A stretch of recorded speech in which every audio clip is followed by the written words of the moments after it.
Hey, everybody, welcome to My Charmed Life. I'm Desiree Dunbar, and I'm so happy to be here with you.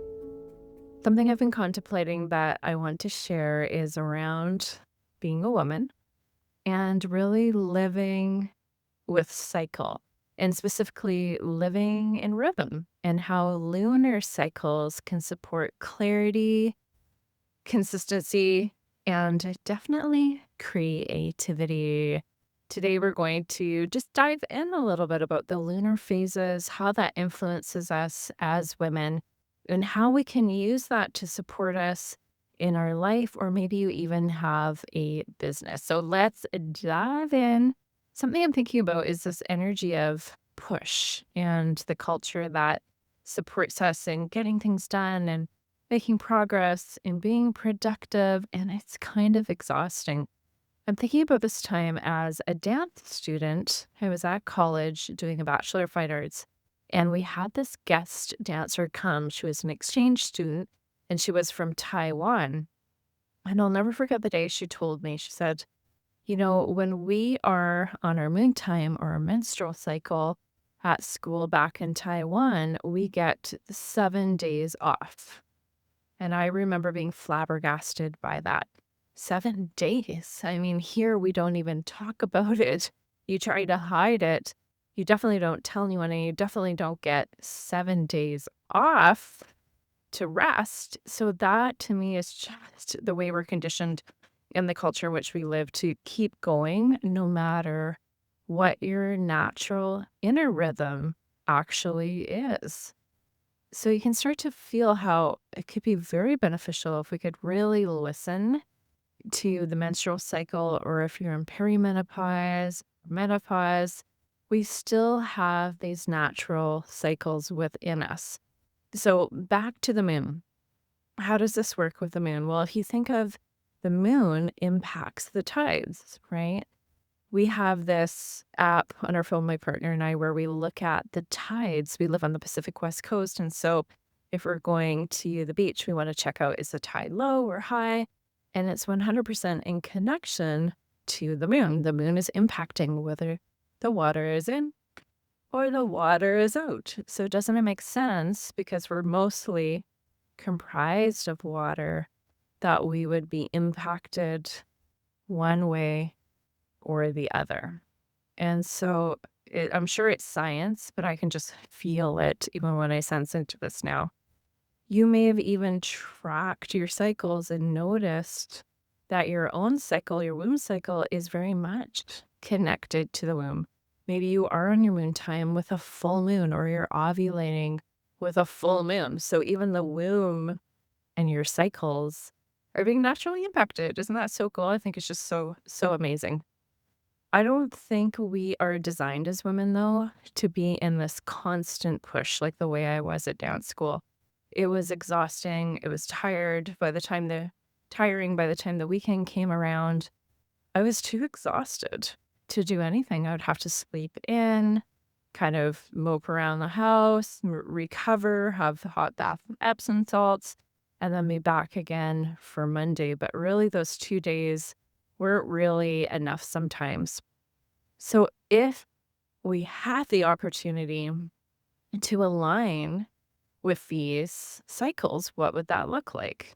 And you might even be thinking to yourself, there's something wrong with me. Like, I just don't have the motivation or the get up and go to get these things done. But what if it actually isn't your fault? What if actually the moon is calling you to slow down, to contemplate, to rest? So let's talk through these cycles so that we bring awareness to that so beautifully today. I'm so happy to be here with you. Okay, so if we think of the beginning of the lunar cycle, we have, of course, the new moon. And the new moon is where it appears to have no moon in the sky. And a couple days before the new moon is actually what we call, in feminine mysteries studies, the dark moon. And that's when it's the darkest night, the best sky watching, star watching night. And then on the new moon, there might be just the tiniest, faintest sliver. Now, the new moon, because it's the beginning of a phase, is the perfect time for the next 28 days to have an intention throughout the whole lunar cycle. So with the new moon, we could set our intention to ask for clarity and support, and then stay anchored into this. Now, the next quarter point on this lunar phase would be the waxing moon. So the moon is starting to become more full. We're starting to see it show up in the sky if the weather allows, and then it's getting fuller and fuller. So you'll see that beautiful half a moon. So during this time of the waxing moon, you know your intention. There's some clarity you've discovered. Now it's time to take what I call tiny, brave steps, right? You're going to do these things that I also call stretches, where you're going to do something you wouldn't normally do to create a result. Otherwise, the result would have already happened. So you actually have to change and do something differently to get the result you want. So these are going to be tiny action steps where you're a little out of your comfort zone. That's where the growth happens. And that's when we're better able to get into alignment in our own lives. And that's what I want for you. That's why I'm here. I want you to live your most charmed, aligned, authentic life. Okay, love. So now the third, we've gone from new moon to that waxing moon. Now, of course, it's the full moon. And don't we all love a glorious full moon? Maybe you make moon water, you charge your crystals, you dance naked. No, just kidding. Well, maybe you do. I don't know. But you might have some rituals where you just get excited when there's a full moon. My mom was a nurse for over 40 years, and she said there were so many more babies that were delivered with a full moon. There's something about this energy, and we might sense it. We might even say to ourselves, I think there's a full moon right now. People are acting strangely. So there's an energy, there's a vibe around this.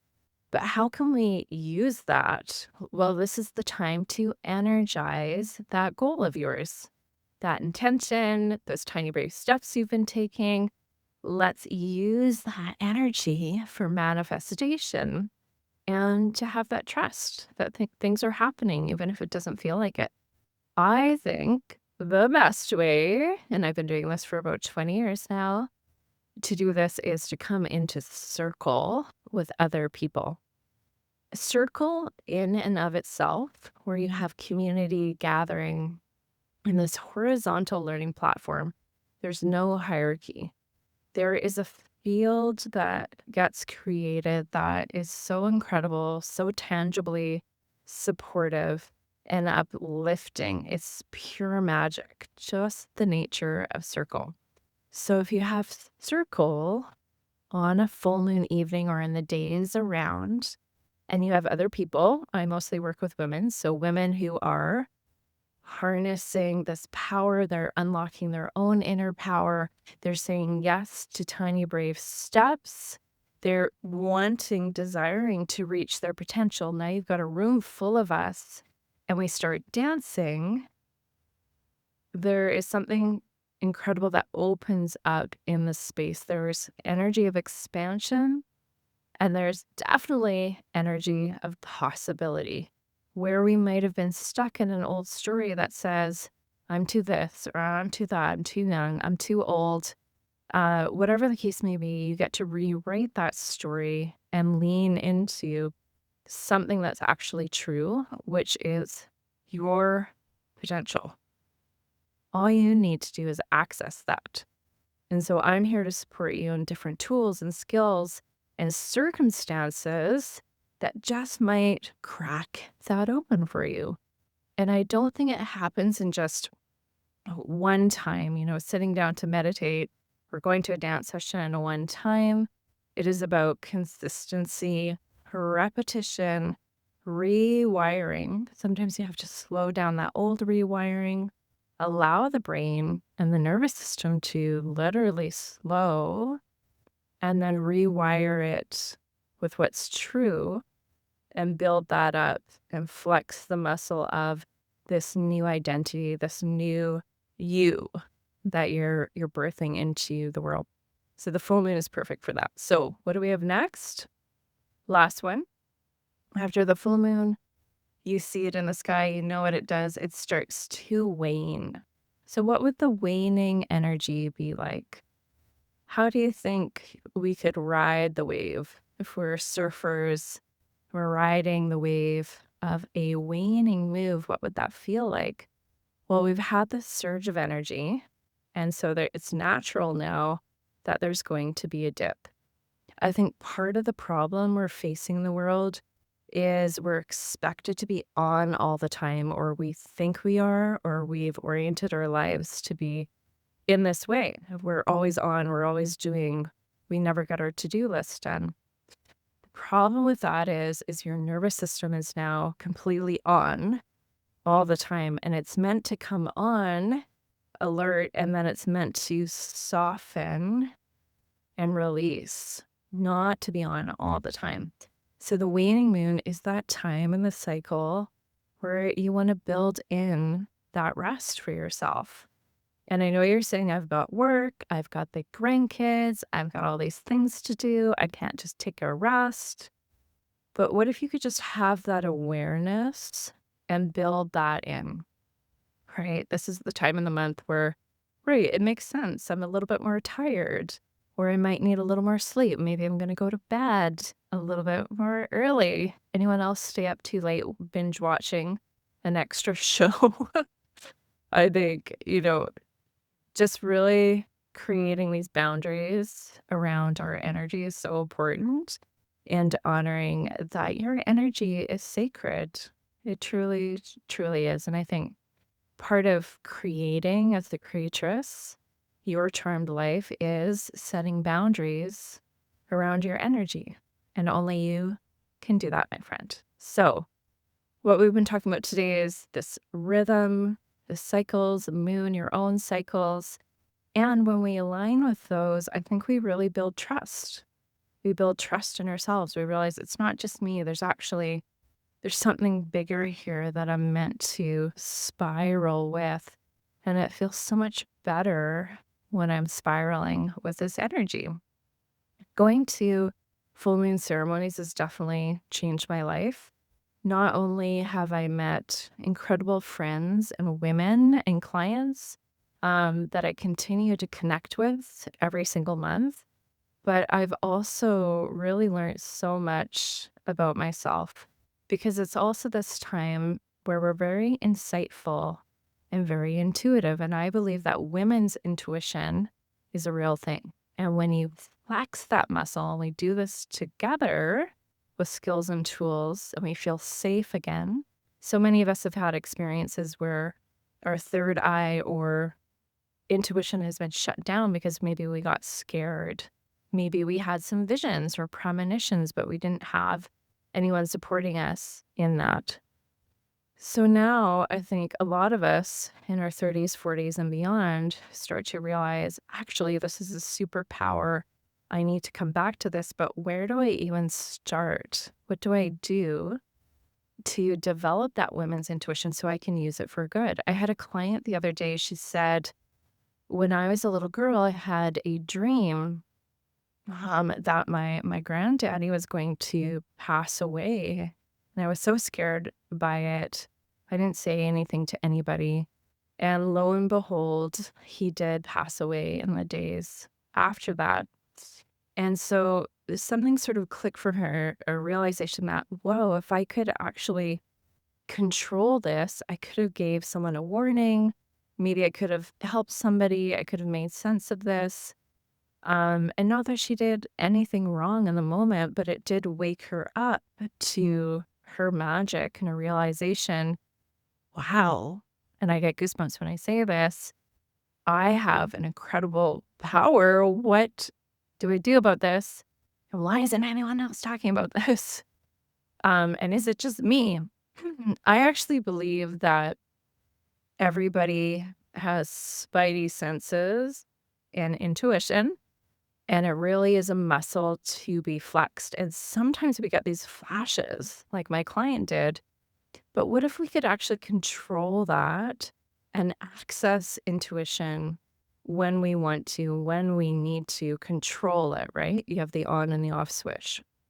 And that's what I've learned to do over the years, and coming together around a full moon time is a perfect time to really practice this. And this is what we do in my circles inside our Charmed sisterhood, because this is where we really come together every single week to rehearse.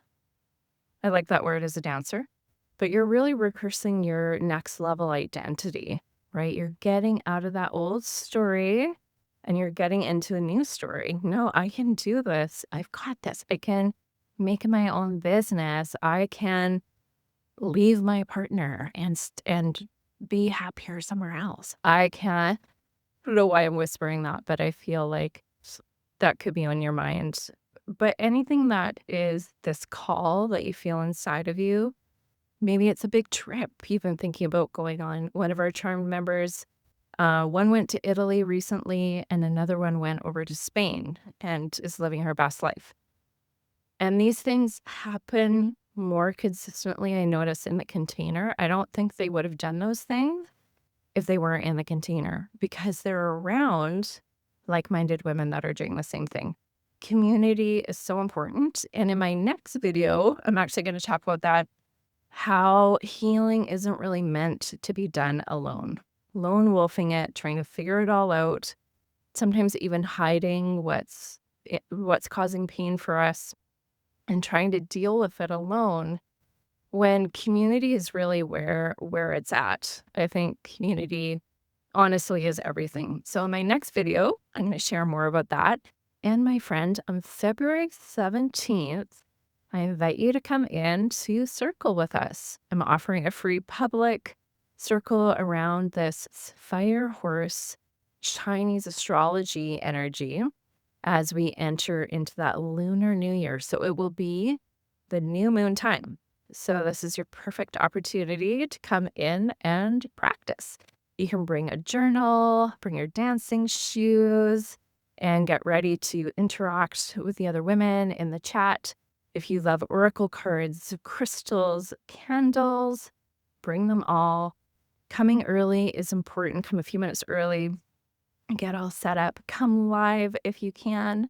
I think that's just so beautiful to be there in the real-time magic, or we will also send you a 48-hour replay. So type the word fire horse down below in the comments, and my team and I are going to come around and we're going to send you all the information and juicy details. I can't wait to see you there. And let me know in the comments below what phase, see if you can Google it or find it in some way.